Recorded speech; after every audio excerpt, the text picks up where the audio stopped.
anything to do with consulting, anything to do with enterprise consulting, Deloitte is there. And we have Sherlock himself as Mr. Ranjit Singh for anything related to forensic. And I myself, Ajay. So the topic which we have to dwell today is more about, so we have, in last few sessions, we have seen how the past was, how future would be. This session will be more around with all our discussion out what the current is and how things are currently happening. And to start, firstly, I will try to put a dive how my daily workflows around my work has been pre-era of ChatGPT, pre-era of prompt engineering, and post-era of ChatGPT and prompt engineering. So the very big things which I have seen after ChatGPT is how my learning ability has changed and how I am consuming information and data in a very rapid pace in comparison to how earlier was. And I will open this particular discussion for everyone, starting with Mayur. So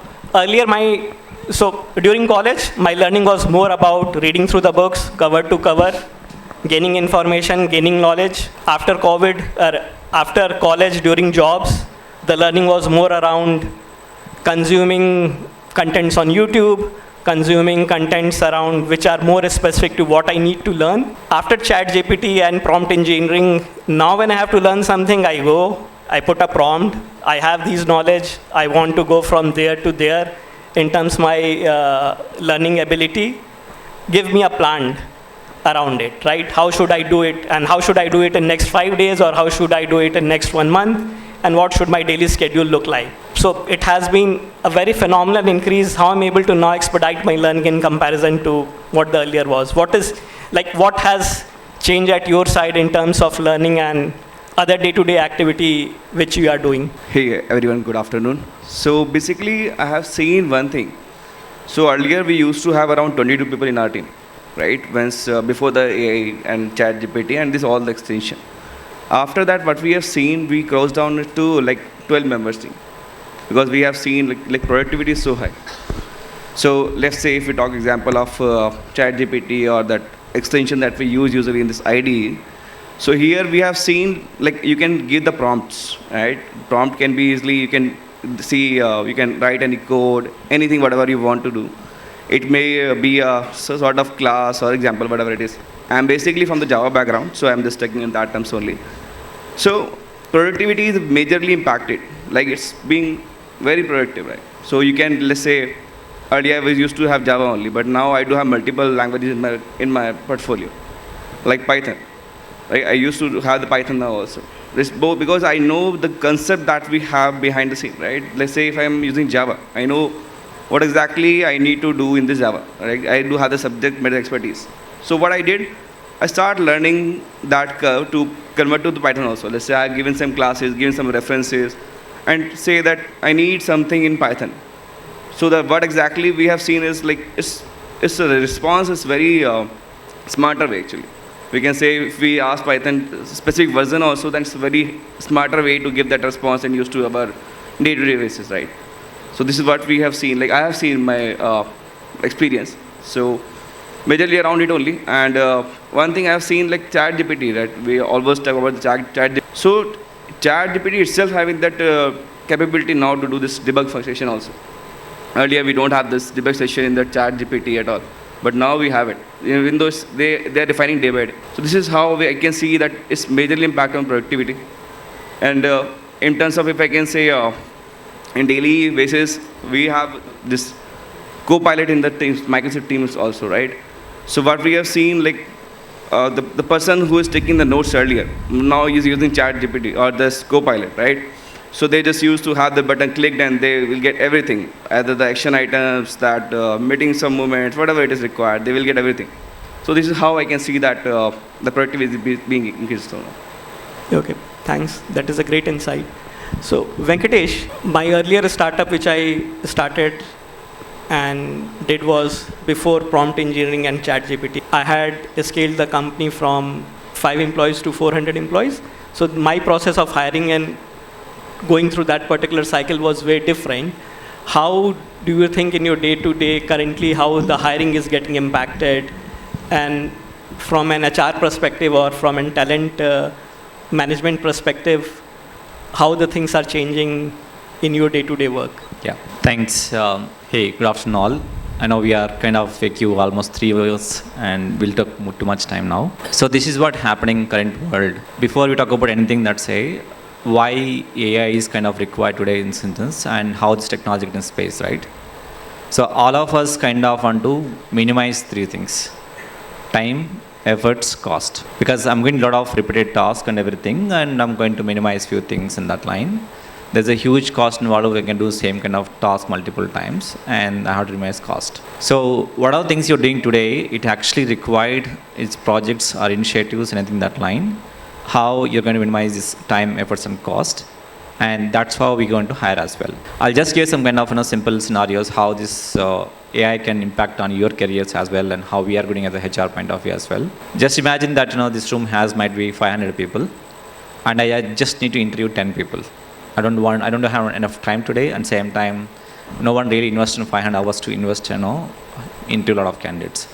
So how do I really minimize those things? Do you guys believe or not, the current generation tools what we have today can get you all the 500 people's persona. What kind of personality you are, what you've done today, and last 10 years, what kind of things you've done, how good things will happen. Let's say simple, I'm hiring a marketing person, and I need someone really very proactive and do things and all.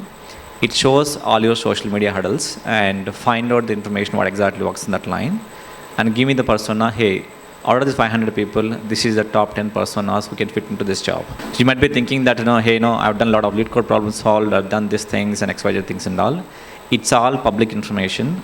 So the AI tools what we have today can be tracked and all those things happen. So for HR world today, that we don't want to really spend a lot of time and interviewing a lot of people. Instead of that, how to really kind of cut down a lot of things and hours and being top qualified people to interview. So that's where you need to understand that what are things you do today, the information sharing outside and talking about this, all content management aspect to see, it's going to track.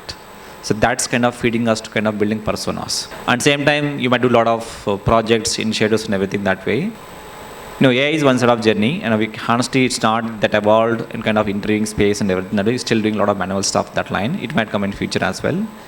But the same thought process behind, right? What exactly you're doing today kind of really helping us to build those kind of passion towards that.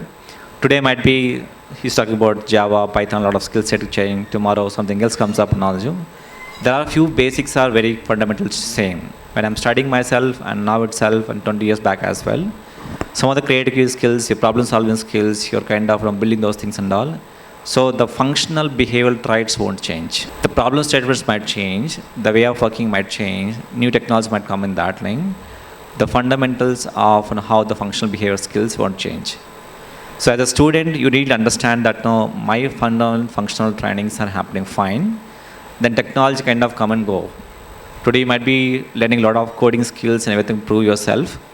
Tomorrow the coding skills not required because we have a kind of dev tools inside picture every company and they take the coding part. But a lot of skills required designing and prompting and all thing because there is no AI skills in part and all those kinds of picture, right? So you need to understand what exactly industry is moving towards that. To make that effort, what kind of problem solving skills required. So that's going to give us and everything, and a long one answer.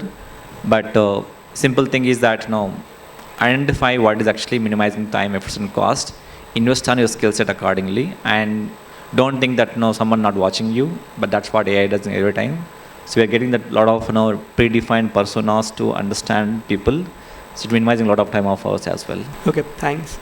Dr. Ranjit, you started your company in 2006 as a founder. So as a founder, you need to be a journalist at the same time, an expert in the field you are, because when you are starting a company, there are a lot of things which comes back on you to do, either delegate or execute. In this particular era and year, if somebody has to start a company today as a founder, how do you think that things have changed? And what are the pros and cons with ChatGPT and prompt engineering in place? What an aspiring founder can take best out of it, and what things you see as a cons which can work against him? Thank you, Ajay. So initially when we form any company, when I started doing my career in 2006. And now, the things become easy if we say the formation of the company.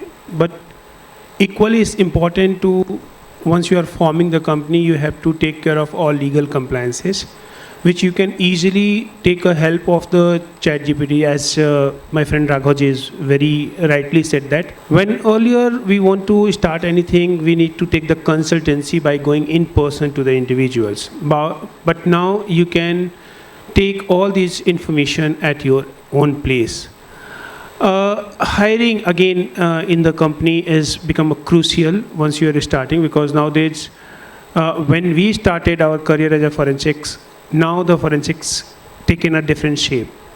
When earlier we used to go at the scene of crime to collect the evidence and come to the lab and do the analysis. Now the crime is more towards the digital era. So accordingly, once the person is looking for establishment of the company, particularly the young generation, those who are from this particular institutions, and they wants to provide their service as a forensic cybersecurity or the digital forensics, they need to take the idea from the law enforcement agencies. Earlier, which is law enforcement agencies was not very much open to the private organizations like ours.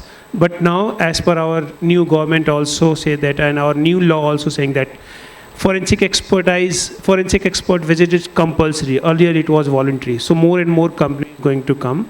But again, forensic is the one profession where an expert came when we appear in the courtroom. So forensic expert, we need two people to take as an expertise.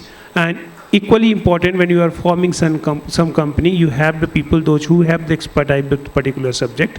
As nowadays in this artificial intelligence, there are many problems which is coming, which manually is not possible. You have seen the recent case of either the Saif Ali Khan or many other cases. Recently, 3 days back, I've given the opinion on 𝐊𝐿𝐴 Rathore video, which is viral on the X handles. So these things are becoming very challenging for the forensic expert, which is far away from the traditional. So those who are forming the company at this present, they can take a good help of the ChatGPT, and accordingly they can make a business plan, they can make ideas where they are going to provide their services. Okay. Getting the multiple outputs in terms of prompt, we can say like the tool that we have built is basically the same what we have a ChatGPT also. Like it's based on the prompt, we give the prompt, let's say conditional prompt in these prompts, and it will give you that output according to your need. So that's the positive thing of that. So it's really a good impact. Okay. Yeah. Great to hear. Chetan, what is an Adobe's point of view in terms of when we talk about productivity using GenAI, like not from the perspective of designer, but from the perspective of Adobe as a company, how these tools are helping on a day-to-day basis to a developer and a computer scientist there. Suraj, can you pitch in till the time we sort out Chetan's? Okay. Good afternoon, everyone. So at Adobe, we are more focused on enabling our developers and creative professionals to be more efficient. So at the end of the day, if we bifurcate in 2 parts, one for creative professional and one for our own software developers. So creating media as a whole has been much more efficient, and our focus is to carry on that job so that whatever imagination or vision they have, that gets created much more efficiently and fast, so that they have multiple avenues they can try out and they get their final output. At developer end, what we are seeing is the integration of recent code generation capabilities, whether it is via Cursor or GitHub Copilot. We have seen tremendous velocity in terms of releases. We have seen tremendous efficiency numbers, which is actually documented in our areas. And I think both these areas, Adobe is investing heavily to get to a point where these become a daily routine for every other person at Adobe. Okay. So Suraj, how the developer day-to-day life has changed at Microsoft? So, well, hello everyone and a very good afternoon.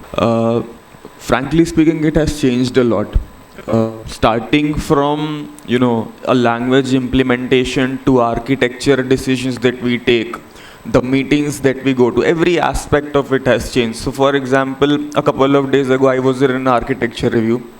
We attended a meeting. Microsoft Teams captured all the meeting points, assigned individual attributed tasks to each and every one of us, sent out a mail on its behalf. Now, these things, they don't need to be done manually. So, every aspect of it has changed. While, right, be it, automated meeting task capture, be it design solutions, be it writing code. So, even, when you have a new language implementation, I also come from a Java background. I think at 12 years entirely I have spent doing Java development. But when we went to a different language implementation, that is one aspect where generative AI has impacted us a lot. Like I cannot imagine. So yeah, that's my answer. Like every aspect has changed. I cannot pinpoint any aspect.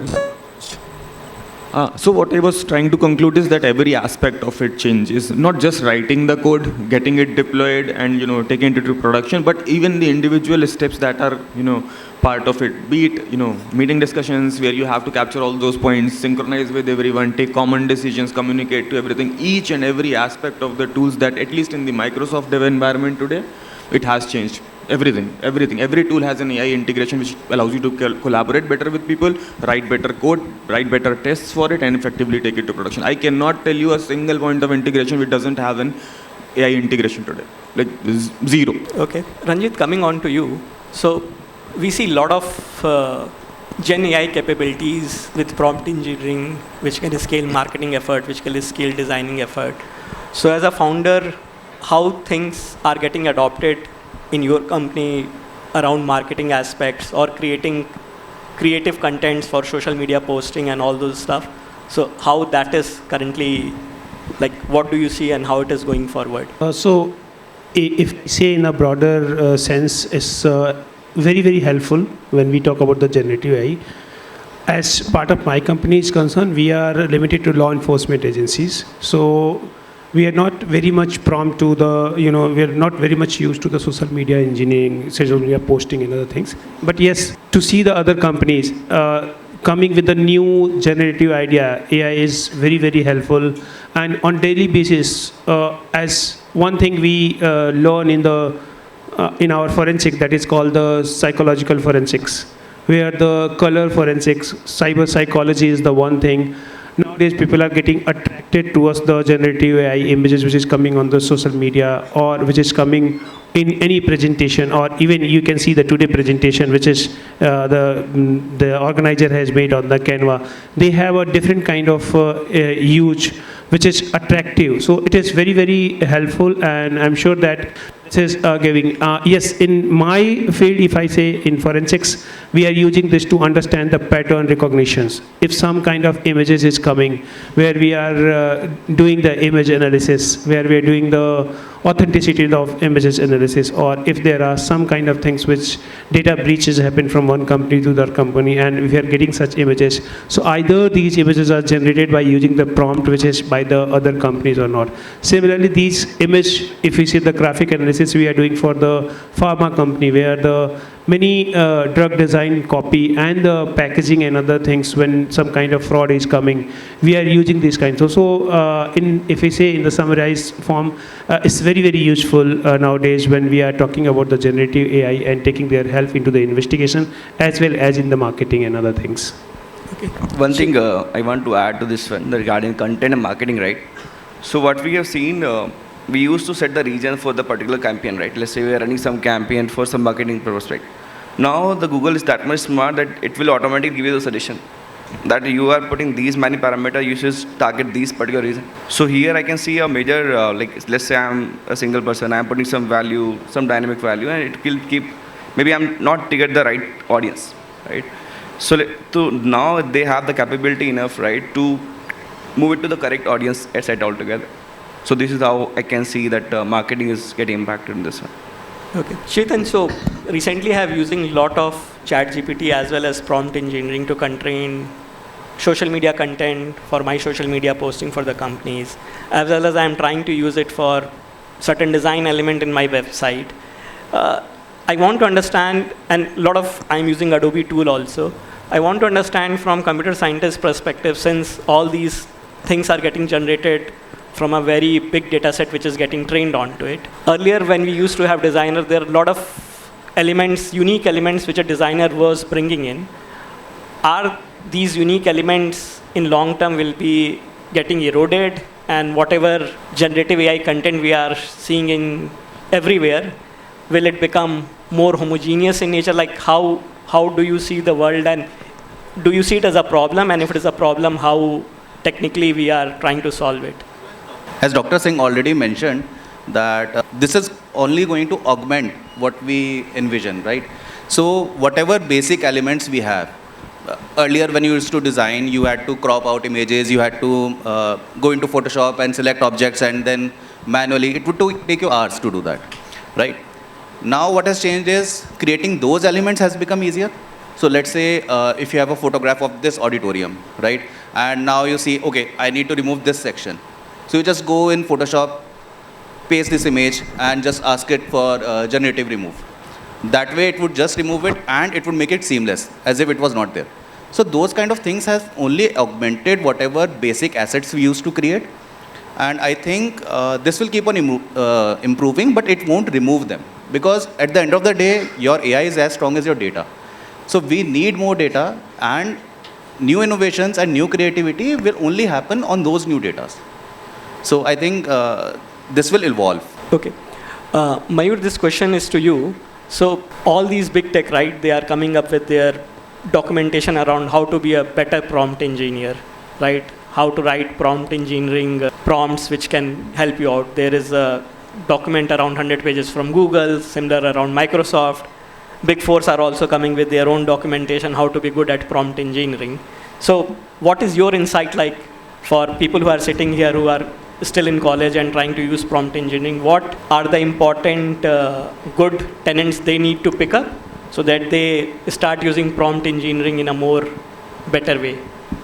So basically, prompt is a, you can say, intensive input for AI to generate something. Prompt is useful to get the source of data. Let's say I'm putting some direct code, right? Let's say I'm putting some value, say that please summarize this in some bullet points. That's the direct. So multiple things that we can do around the prompts, right? We have multiple prompts, like you can put conditional prompts, you can put contextual prompts, multiple things, role-based prompt you can add. So depending upon the need, right? Let's say I want to build something as a developer's perspective, right? Let's say I want to build some website from the scratch and want to add something to it. So the prompt should be fair enough to get the source data, right? So let's say I want to build a website having a chatbot in this and get some implementation around it. So you should have that keywords or the exact, not exact, I mean, like similar sort of words that you can use in the prompt. So you can have that word handy so that the generated output will be more similar to what you are expecting from that. Okay. Suraj, from a developer perspective, yeah, Chetan, you want to add something? I want to add one more point. So for all the engineers out here who is delving into AI, you would have heard of the attention mechanism, right? At the end of the day, all different LLMs are trained differently in terms of what kind of use case they have, what kind of data, and what kind of architecture they are built on. And accordingly, you have to write prompts, right? For example, if there is an investment related document you have, right? And you just want it to do some risk analysis on it. Now that's a very special term in investors discussion. If you are not writing it in your prompt and you are not designing it that way, for that attention to find it in the data, as it has already been mentioned, it's very tough. And you won't get correct answers what you were expecting. So it's very, very important in terms of understanding the underlying attention mechanism, and that's why how to create that prompt and having the correct wordings and keywords to get it. Yeah. Okay. Thanks, Chetan. Suraj, so I also use prompt engineering a lot to create a lot of boilerplate codes which I'm writing, as well as I try to use a lot of prompt engineering for my debugging purpose.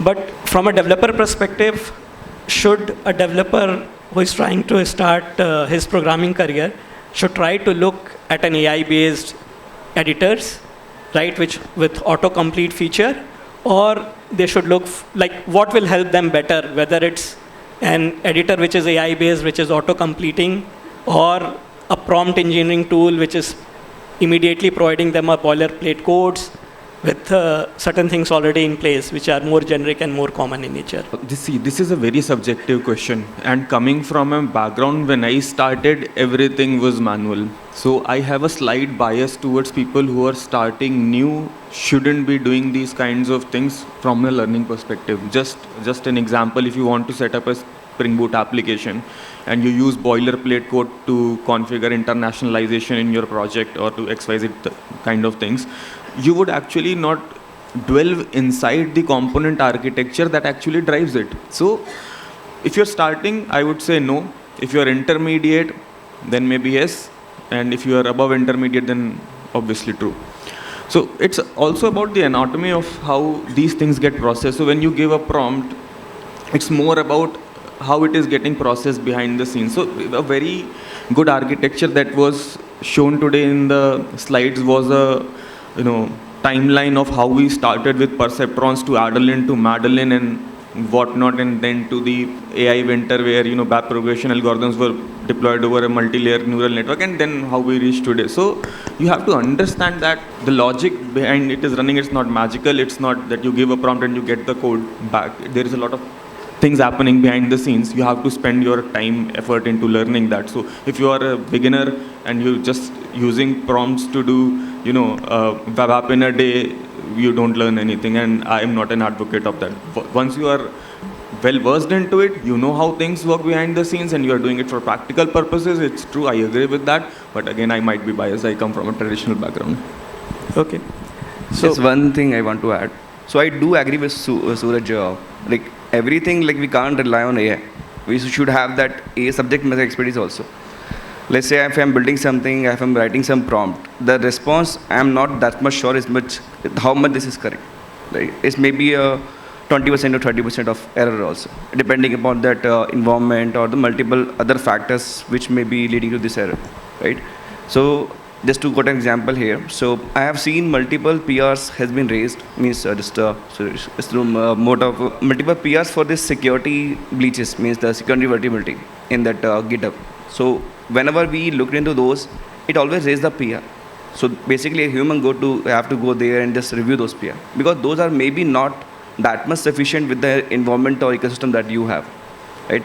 So definitely subject matter expertise required for the AI to get the prompt and also to verify the response that we are getting back. Okay, I'll just add a few things. I know technology point of view is slightly different, but some of things what actually happening in the industry, including one of my class also do slightly different. Now, every company has their own kind of set of tools and everything. So we are building collaboration tools for the society.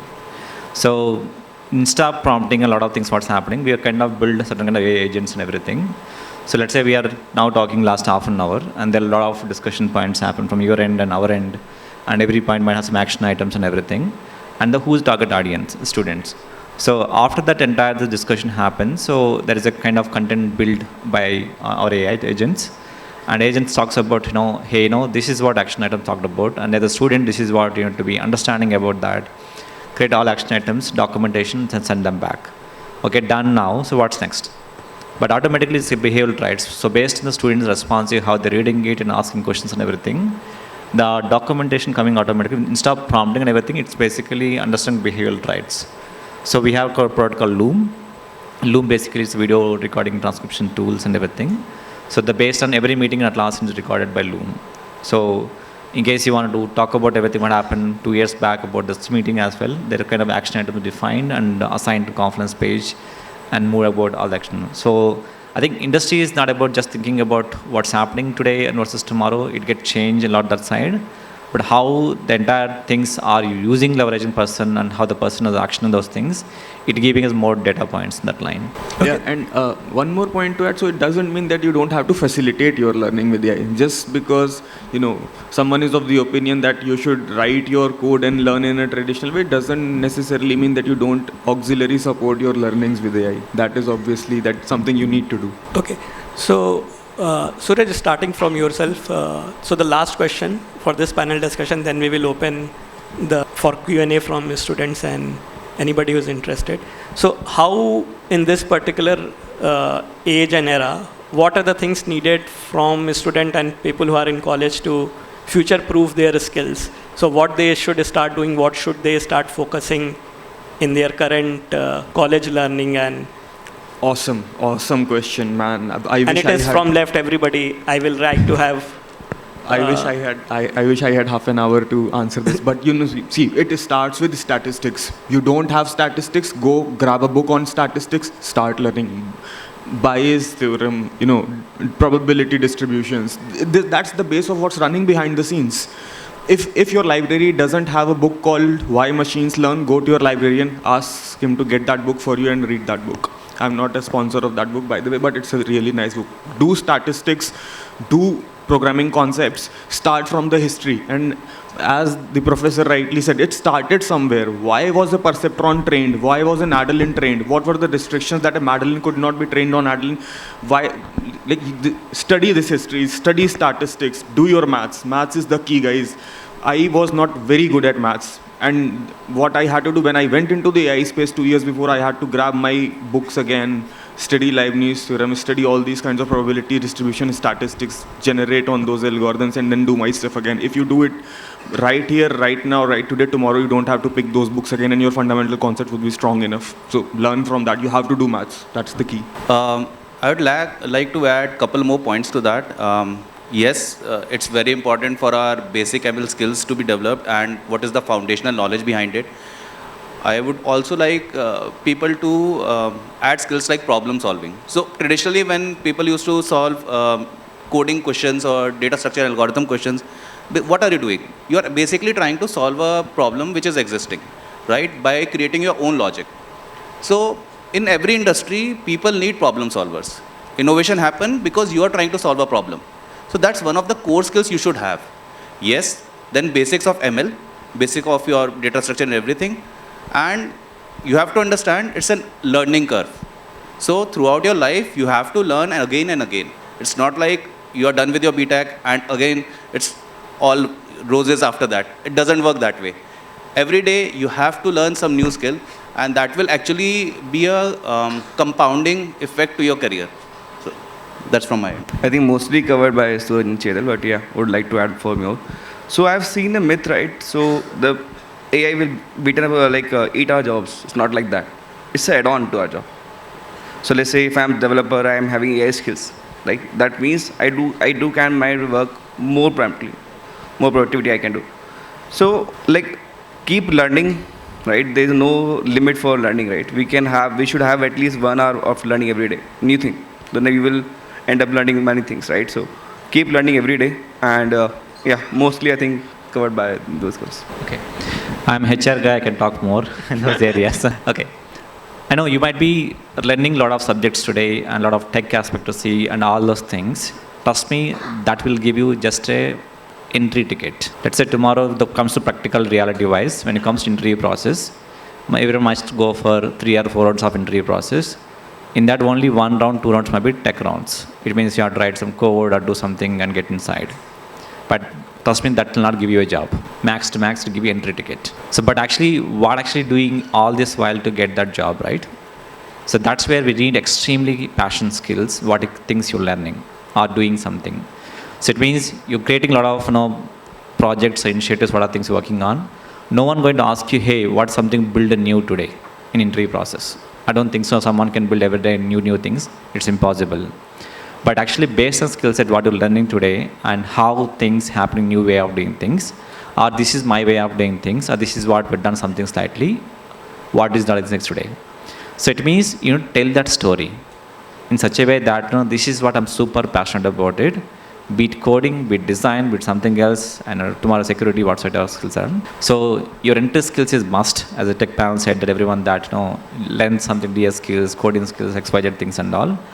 But with that, what actually you've done, so that story has to come out well. With the story, it doesn't exist, right? So with that story, kind of what is the end outcome? So it means you're kind of minimizing some of these problem-solving skills. But to see, this is the problem we are there, and this is the problem solved. This is a new feature we added on that top story. So tech skills, your storytelling, your story has to come out of passion, what you have today. That passion showcase something resulting outcomes aspect. If these all those 3-4 matches well, and you get a good job. So as a part of employer, I always, suggest a student that whenever we are hiring someone, whenever looking for some kind of skills in that, we need to have some kind of creative idea. Like when we talk about when I started my career as a digital forensic analyst, that time when the video comes, either it's a Nara Gupta case, Miss Jammu, or it's a Shahid Kapoor, Kareena Kapoor case, or any other case, that time the evidence analyzed with a different way, but now we have to look into the way either these are the deepfake created videos or not. You have to learn the more and more things if you have the interest, particularly if I say my expertise, cybersecurity or the cyber forensics or digital forensics, if you have the interest. You have to look into the different kind of tools and technology and different kind of idea which is available and which is need of the market, like facial recognition. In India, we have more than 10 million death claims where the fake photograph is coming. To identify that fake photographs, we do not have any proper tools. So that all insurance companies are suffering. In speech recognitions, we are looking for the good solution for the speech recognitions. In signature verification, in India, you have heard that many exams were cancelled due to the paper leak.